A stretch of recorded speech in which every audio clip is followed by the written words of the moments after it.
অন্য কোনো চ্যানেলে দেখেছেন? কোথায় হয়েছে সারা দেশে? পারলে শিবির ভাই যদি বের করে এরপরে আমাকে 2-4টা উদাহরণ দিতে পারে যে এখানে এখানে সংঘর্ষ হয়েছে, টুকটাক কোথাও কোথাও হয়েছে, সেটা বিএনপির স্বতন্ত্র প্রার্থী আর তিনি বিজয়ী হয়েছেন, তার সঙ্গে ধানের শীষের প্রার্থীর সঙ্গে হয়েছে কর্মীদের মধ্যে। চাঁদপুরে বিএনপির বিজয়ী প্রার্থীর উপরে দাঁড়িপাল্লার পরাজিত প্রার্থীর কর্মীরা হামলা করেছে, কালীগঞ্জ এবং বাগেরহাটেও কিন্তু স্থানীয়ভাবে কোথাও কোথাও এটা মিশ্র হয়েছে। জামাত কোথাও হামলা করেছে বিএনপির উপরে চাঁদপুরে, আর হইল গিয়ে এখানে আমি দেখলাম কিশোরগঞ্জে বিএনপির পরাজিত এবং স্বতন্ত্র তাদের মধ্যে হয়েছে, এরকম টুকটাক ভেরি নেগলিজিবল দু একটায়। হসপিটালে ভর্তি হতে হয়েছে এরকম সংঘর্ষ কোথাও হয় নাই, প্রাথমিক চিকিৎসা নিয়েছে, ছেড়ে দিয়েছে, এই টাইপের। এবং পুলিশের এটা কিছু আমি অনেকগুলো রেফারেন্স আজকে ঘেটে দেখলাম। কিন্তু জামাতের সম্মানিত আমির তিনি বললেন যে এটা বন্ধ না হলে সিদ্ধান্ত নিতে বাধ্য হবে না, এই শব্দটা বা এই বাক্যটা তো বিশেষ কিছু ইঙ্গিত করে। আচ্ছা, বাধ্য হইলে হোক না। আচ্ছা, বিএনপি তাদের মতো করে ধৈর্য ধরে পরিস্থিতি মোকাবেলা করবার জন্য বিজয় মিছিল পর্যন্ত নিষেধ করে, নিষেধাজ্ঞা দিয়ে দোয়া পড়ার কর্মসূচি নিয়েছে, যে সারা দেশে যাতে দোয়া পড়ার কর্মসূচি নেয়, এই বিজয় মিছিল না করে। বাংলাদেশে বিভিন্ন সময় নির্বাচন পরবর্তী সময়ে মানে বিজয়ীরা পরাজিতর উপরে যে হামলা ট্রেন্ড এই দেশে আছে, সেটা বিএনপি হতে দিতে চায় না বলেই বিজয় মিছিল পর্যন্ত তারা করে নাই, এত বড় 2/3 মেজরিটির বিজয় পাওয়ার পরেও।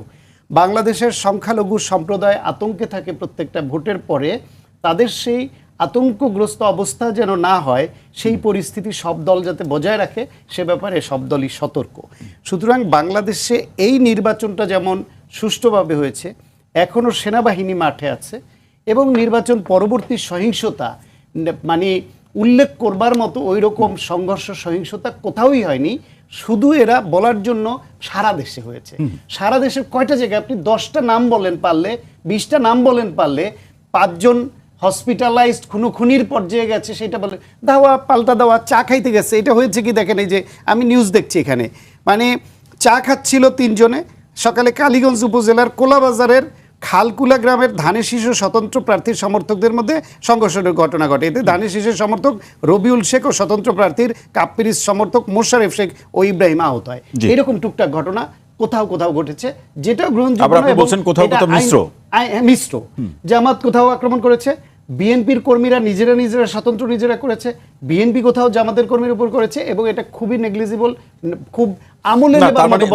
শান্ত ভাই, ব্যাপারটা কি এরকম দাঁড়িয়েছে যে যারা বেশি ভিকটিম হয় বা যারা বেশি ক্ষতিগ্রস্ত হয় অভিযোগটা তারাই করে, কোড আনকোড, বাস্তবতাটা কি এরকম? রিয়ালিটি হচ্ছে পরাজিতের একটা অক্ষম আর্তনাদ থাকে। জামায়াত শুধুমাত্র কারচুপির কথা বলে এবং এই তাদের উপর আক্রমণ হচ্ছে এটা কথা বলে এই ভিকটিম রোল প্লে করছে, আর কিচ্ছু না। তারা নিজেরা ইয়ে করুক, একটা প্রতিবেদন দেখ, অনেক কিছু হয়েছে। জামাত শুধুমাত্র আজকে তারা যে কথা বলেছে যে সারা দেশে আক্রমণ হচ্ছে, সারা দেশ বলতে কি 64 জেলা, 300 আসন, 300 আসনের মধ্যে কয়টা আসনে কতটুকু সংঘর্ষ হয়েছে এবং কারা কার উপর আক্রমণ করেছে, তারা যদি সৎ হয়, কোথায় জামাত বিএনপির উপর করেছে, কোথায় বিএনপি জামাতের উপরে করেছে, কোথায় বিএনপি বিএনপির উপরে করেছে, শুধু সেই প্রতিবেদনটা তৈরি করে সৎভাবে কালকে জাতির সামনে উপস্থাপন করুক।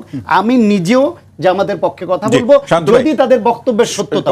ঠিক আছে শান্ত ভাই, এই আরেকটি প্রশ্ন ছিল, সেটা পরবর্তী পর্যায়ে শুনবো। যেখানে স্বল্প মার্জিনে জামাত কিংবা এনসিপির প্রার্থীরা হেরেছেন, সেখানে ভোট পুনর্গণনার প্রসঙ্গে একটি প্রশ্ন রেখেছেন শিবির ভাই, সেটা আপনার কাছ থেকে পরে আপনার কাছ থেকে আমরা শুনবো। গোলাম মুর্তজা ভাই, নিশ্চয়ই আপনি শুনতে পাচ্ছেন আমাকে, এবং দুজন সম্মানিত আলোচকের আলোচনা আপনি শুনলেন। আপনার কাছে প্রশ্নটি এমন যে আসলে অনেকে বলেছেন যে এই সরকার নির্বাচনের রূপরেখা দিলেও শেষ পর্যন্ত নির্বাচন হবে কিনা, এরকম নানা ধরনের সংশয় আলোচনা শুনেছি। সেই প্রশ্নগুলোতে আপনিও নানা মাধ্যমে, গণমাধ্যম, সামাজিক যোগাযোগ মাধ্যমে কথা বলেছেন।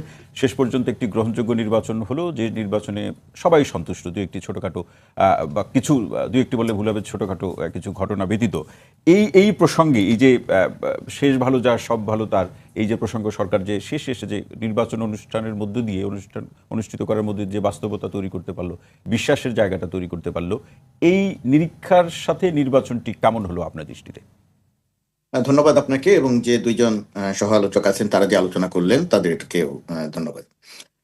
আপনার মূল প্রশ্ন যেটা আমার কাছে যেটা করলেন যে নির্বাচন হবে না, নির্বাচন দিবে না, ইত্যাদি ইত্যাদি যে প্রপাগান্ডাটা চালানো হচ্ছিল, তার এই বিষয়টি নিয়ে শুরু থেকেই আমি তুলনামূলকভাবে একটু সরব ছিলাম। আমি বিভিন্ন মাধ্যমে কথা বলেছি।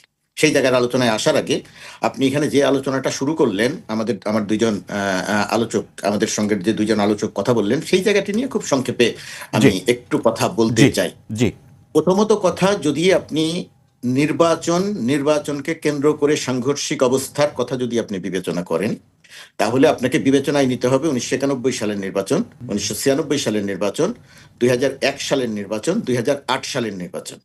আপনি যদি তুলনামূলক বলেন বা যে কোনো কিছু দিয়ে বোঝাতে চান, তাহলে আমি এই 1991 সালের নির্বাচন খুব কাছ থেকে শুরু করে 2008 সালের নির্বাচন পর্যন্ত খুব কাছ থেকে দেখেছি। 14, 18, 24কে আমি বিবেচনার মধ্যে নিচ্ছি না, কারণ সেগুলো কোনো নির্বাচন ছিল না। তার আগের নির্বাচনকেও বিবেচনার মধ্যে নিচ্ছি না, সেগুলো অত্যন্ত বিতর্কিত নির্বাচন। তো আপনি যদি এই যেগুলোকে নির্বাচন মনে করছি, জনগণের ভোটে নির্বাচিত হয়েছেন যারা, সেগুলোকে যদি বিবেচনায় নেন, তাহলে এবারের যে নির্বাচনটি হয়েছে সেই নির্বাচনে বলতে হবে প্রায় কোনো সাংঘর্ষিক অবস্থা হয় নাই। যে পরিমাণ আতঙ্ক এবং আওয়ামী লীগের মতো ফ্যাসিস্ট একটা অপশক্তি যারা এই নির্বাচনে না ভোট দিতে বলেছিল, যারা এই নির্বাচনটিকে প্রতিহত করতে বলেছিল, এই ওয়াশিংটন ডিসিতে বসেই পলাতক প্রধানমন্ত্রী শেখ হাসিনার, মানে জোর করে ক্ষমতা দখলকারী প্রধানমন্ত্রী শেখ হাসিনার পুত্র নির্বাচন প্রতিহতের কথা বলেছিল, সেগুলোর কোনো কিছু কাজ করতে পারে নাই। ভোটের আগের দিন রাতে টাকা পয়সা লেনদেন, ভোট কেনাকাটা ইত্যাদি যে সমস্ত কর্মকাণ্ডর ইঙ্গিত পাওয়া যাচ্ছিল, আইন শৃঙ্খলা রক্ষাকারী বাহিনী অত্যন্ত তৎপর ছিল, কোথাও কোনো জায়গায় এই ঘটনাগুলো ঘটতে দেয়নি। কোন দল সেটা দেখা হয়নি, এরকম ঘটনা ঘটতে যাওয়ার আশঙ্কা করা হয়েছে, ব্যবস্থা নেওয়া হয়েছে।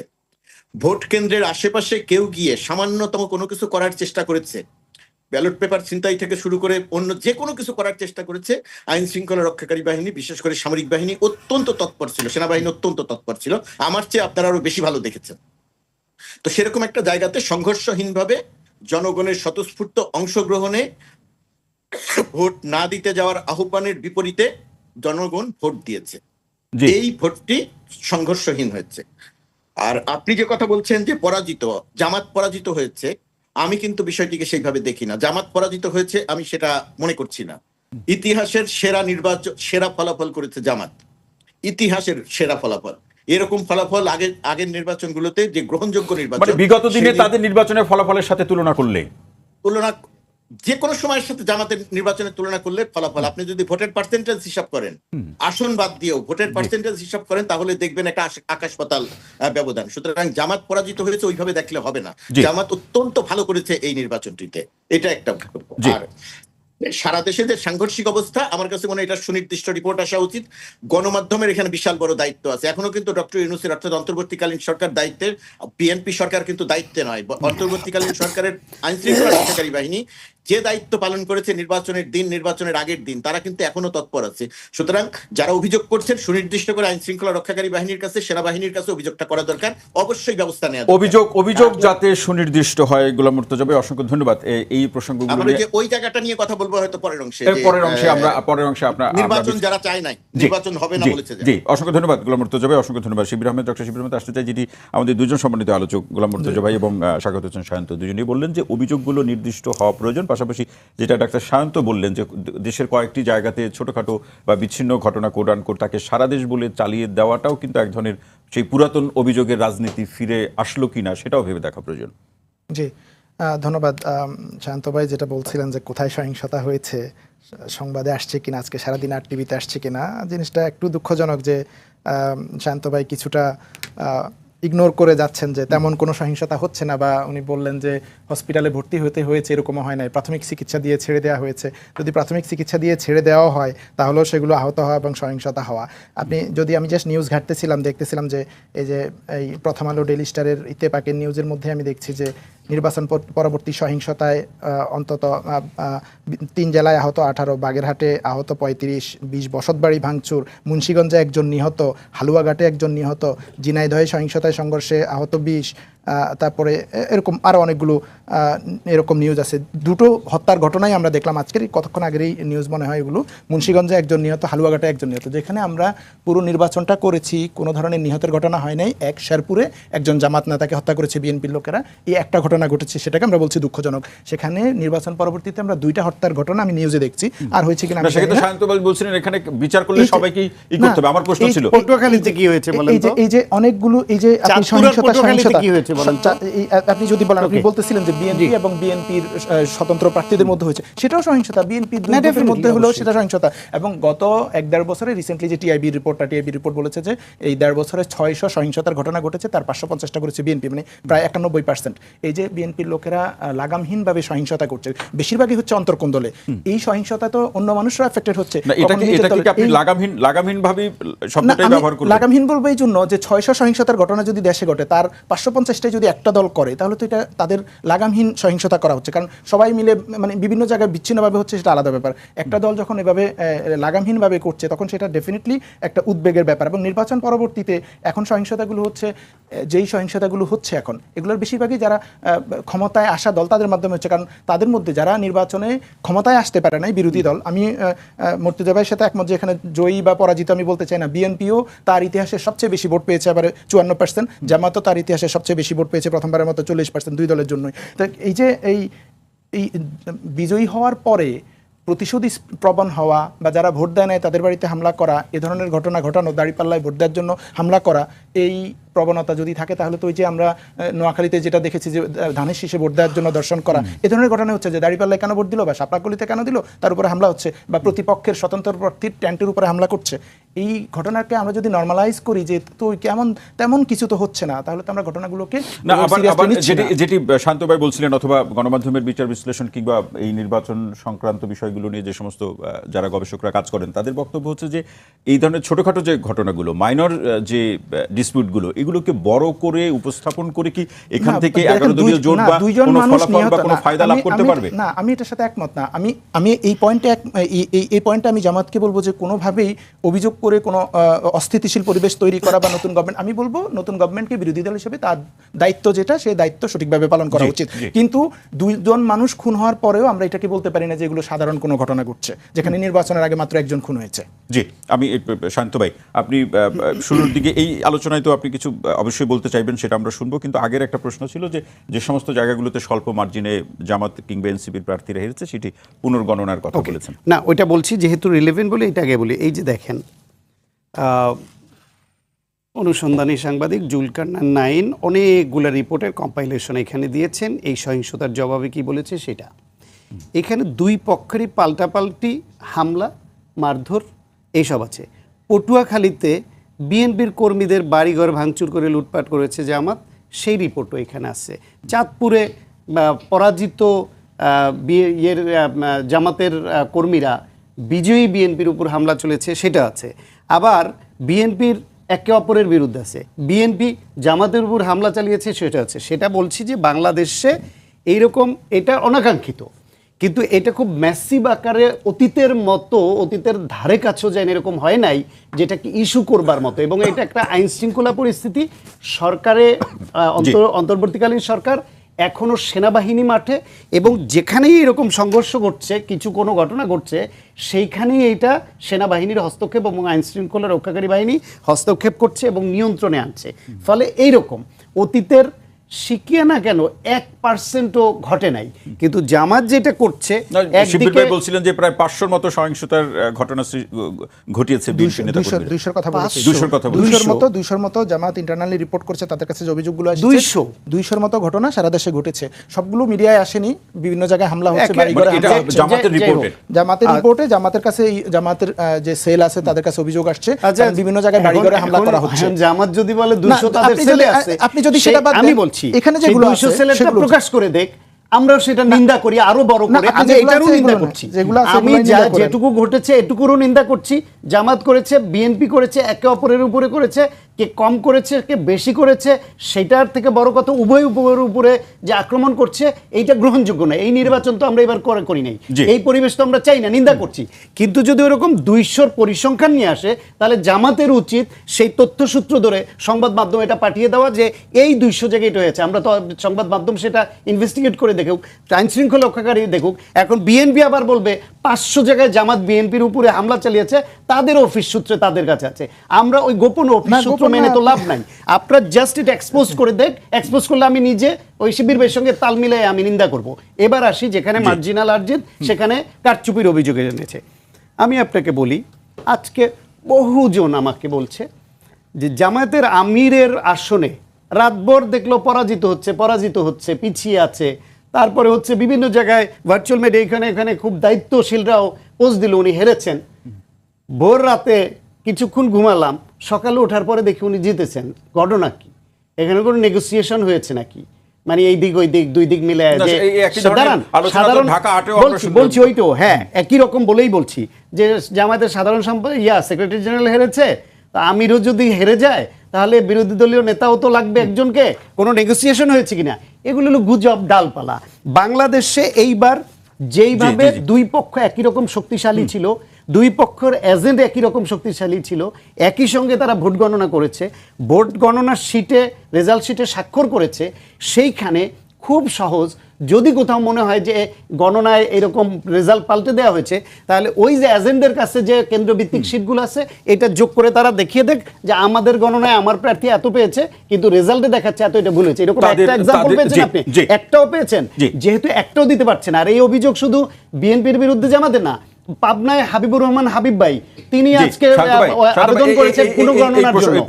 ফলে উভয় পক্ষ উভয়ের বিরুদ্ধে অভিযোগ করছে। যদি ভ্যালিড অভিযোগ থাকে তাহলে তদন্ত করা উচিত। সেটা উভয় পক্ষ। ধন্যবাদ। আমরা বিরতিতে যাব, উভয় আগে গোলাম পক্ষেরটাই মুর্তজা করতে ভাই হবে বিশ্লেষণ সেটা। শুনতে চাই। গোলাম মুর্তজা ভাই, যে প্রশ্নটি পরবর্তী পর্যায়ে আপনি বিশ্লেষণ করবেন বলে রেখে দেওয়া, সেটি হচ্ছে যারা নির্বাচন চায়নি, এরপরের বিশ্লেষণ বা লাইনগুলো শুনতে চাই। প্রথমত কথা, যারা নির্বাচন চায়নি, আসার আগে শুধু একটা কথাই বলি, এই যে 200 অভিযোগের কথা বলা হচ্ছে, এই 200 অভিযোগ অবশ্যই আইন শৃঙ্খলা রক্ষাকারী বাহিনীর নজরে আনা দরকার সুনির্দিষ্ট করে, এবং তারা যদি ব্যবস্থা না নেয় এবং গণমাধ্যম যদি এই সংবাদ প্রকাশ না করে বিশেষ কোনো কারণে, সেটাও সামনে আসা দরকার। গণমাধ্যমের উপরে কোনো চাপ আছে আমি জানি না, আমার জানা মতে কোনো চাপ নাই। সুতরাং এই সংবাদগুলো প্রকাশ হওয়া দরকার না, যদি সত্যি 200 ঘটনা ঘটে থাকে। আপনি যে কথাটি বলছিলেন যে নির্বাচন হবে না, দেখেন সামাজিক যোগাযোগ মাধ্যমে যারা কাজ করেন, প্রফেশনালি কাজ করেন, শখ করে আসেন, যারা কাজ করেন, কেউ যদি একটা তথ্য ভুলভাবে বলে থাকেন, সেটা তার না জানার জন্য যদি বলে থাকেন, সেটা বলতে পারেন, সেটাকে ইগনোর করা যায়, সেটাকে বোঝা যায় যে হ্যাঁ তিনি হয়তো না বুঝে বলে ফেলেছেন। একটি নির্বাচন এবং এই নির্বাচনটি বাংলাদেশের জন্য কতটা গুরুত্বপূর্ণ ছিল, বাংলাদেশের অস্তিত্ব, বাংলাদেশের স্থিতিশীলতা, সবকিছুর জন্য এই নির্বাচনটি এতটা গুরুত্বপূর্ণ ছিল। সেই গুরুত্বপূর্ণ জায়গাতে যখন সমাজের কিছু চিহ্নিত ব্যক্তি, তারা টকশোর উপস্থাপক, তারা টকশোর আলোচক, তারা রাজনৈতিক বিশ্লেষক, তারা কোট আনকোট সিনিয়র সাংবাদিক, আমি খুব বিনয়ের সাথে বলে রাখি, দয়া করে আমার নামের আগে কোট আনকোট সিনিয়র সাংবাদিক বলবেন না, আমি শুধু সাংবাদিক। এই সিনিয়র সাংবাদিকরা এটাকে পচিয়ে ফেলেছেন। এই সিনিয়র সাংবাদিক এবং রাজনীতি আমরা তো সম্মান করে বলি গোলাম মুর্তজা ভাই, আমরা তো সেই সিনিয়র সাংবাদিকদের কোনো তথ্য যাচাই করতে হয় না, রাজনীতি বিশ্লেষকদের কোনো তথ্য যাচাই করতে হয় না, কোট আনকোট রাজনৈতিক বিশ্লেষক যারাই কথাগুলো বলেছেন। আমি কেন বলছি, দেখেন আপনি এত গুরুত্বপূর্ণ নির্বাচন, কিন্তু আপনি পত্রিকার সঙ্গে ইন্টারভিউ দিয়ে আপনি আপনার চ্যানেলে এসে বলছেন আমি কোনো নির্বাচন দেখি না, এই সরকার কোনো নির্বাচন দিবে না, লিখে রাখেন ডক্টর ইউনূস নির্বাচন দিবে না, ডক্টর ইউনূস সরকারের নির্বাচন দেওয়ার কোনো সক্ষমতা নাই, বাংলাদেশে নির্বাচন হবে না, এই সরকার 12 তারিখ পর্যন্ত টিকে থাকতে পারবে না। এই যে কথাগুলো, এগুলো কারো ভুল না, এগুলো হচ্ছে অত্যন্ত উদ্দেশ্যমূলকভাবে দেশে একটি অস্থিতিশীল পরিবেশ তৈরি করার জন্য। গোলাম মুর্তজা ভাই, এই একই সাথে শুনতে পারলে খুব ভালো হতো, ক্ষমা করবেন। আমরা এই যে উদ্দেশ্যের জায়গাটা বললেন, উদ্দেশ্যমূলক, এটা আমরা বিরতির পরে আপনার কাছ থেকে লম্বা সময় ধরে আমরা এই আলোচনাটি শুনবো। প্রিয় দর্শক, আপনারা দেখছেন জেডএসআরএম নিবেদিত রোড টু ডেমোক্রেসি অনুষ্ঠান। নিচ্ছে ছোট্ট বিরতি, সঙ্গেই থাকুন।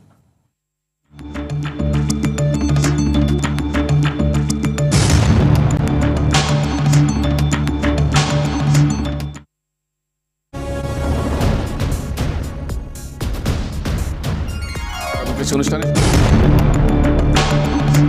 জনগণ কিন্তু